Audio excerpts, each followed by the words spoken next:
real and imminent threat it poses to us and our way of life.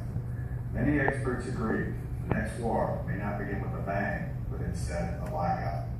First, Catherine will give you a background on cyber warfare and why it's important to raise awareness. Next, Shante will provide you with a recent cyber attack on the Sony Corporation. Finally, Cameron will tell us what we can do to combat this threat. Catherine will now provide you with a background on cyber warfare.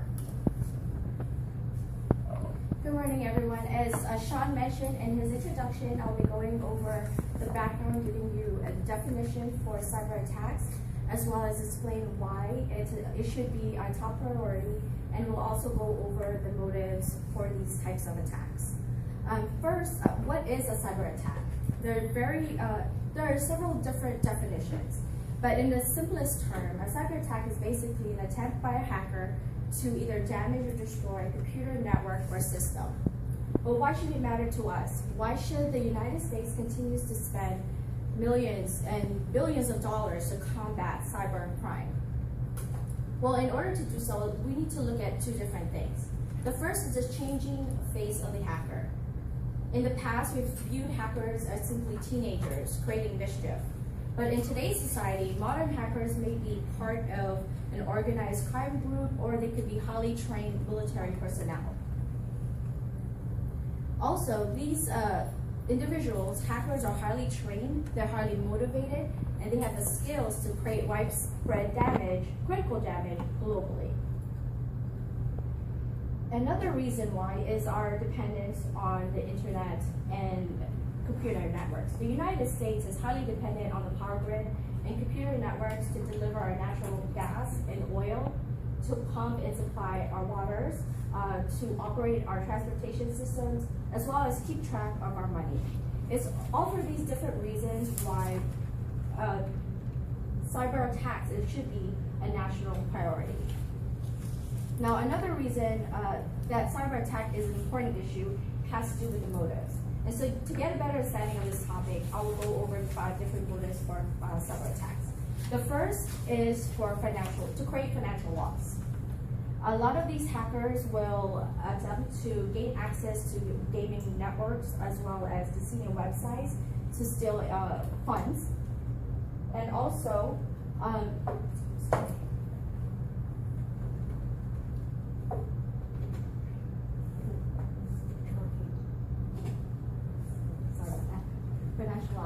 financial losses. They attempt to steal money from gaming networks as well as different casino websites. The second is to steal money. These hackers basically gain access to the banking industry. They go into the victim's account and drain it of all available funds. The next is wiping data and blocking infrastructure. Now, this is a relatively new type of attack. Basically, these hackers will install malware into companies' infrastructure, and they either limit the employee access to data or completely block out access to the network. The next is stealing information. Now, these hackers, activists, they could be nation-state attackers. They gain access to sensitive networks, just like the federal government, and these activists produce this information to the public to provide to make some sort of political statement or other type of statement. Others simply sell this information in the black market, and one of the 2 top sellers on the market right now are account credentials as well as credit card information.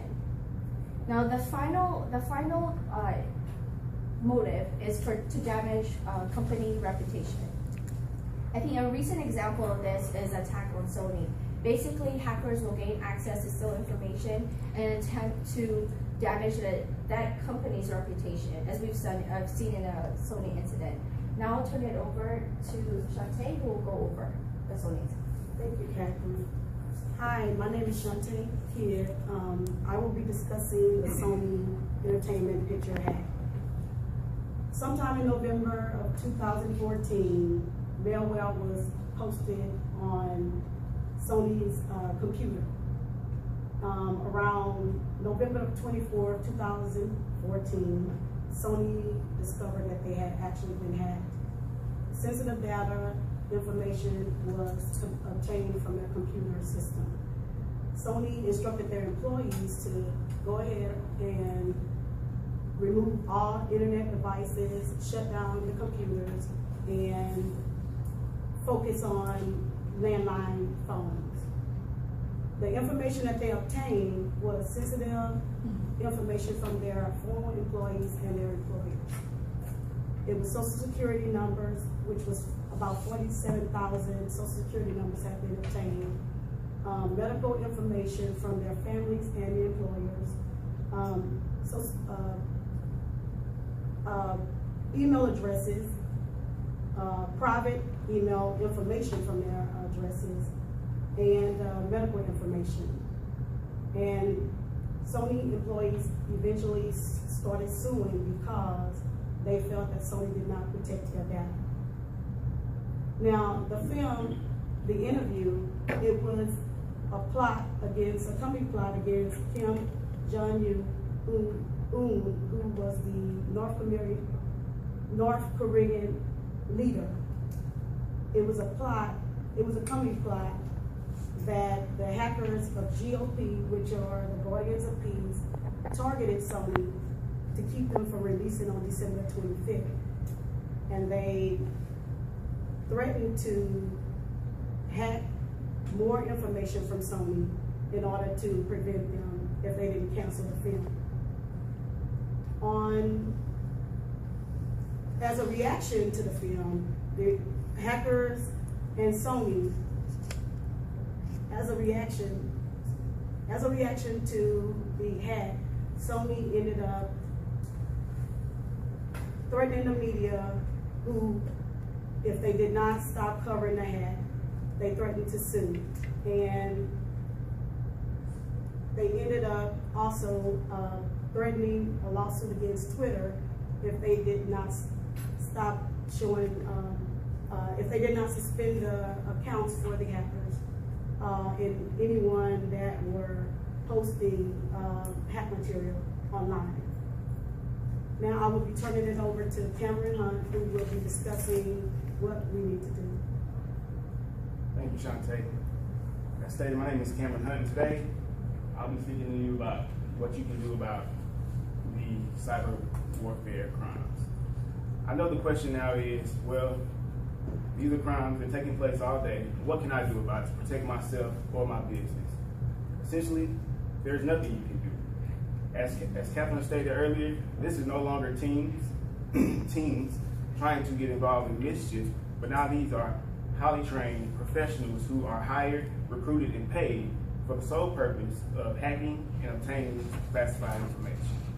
So what initially took place is the government put in place an organization called the Electronic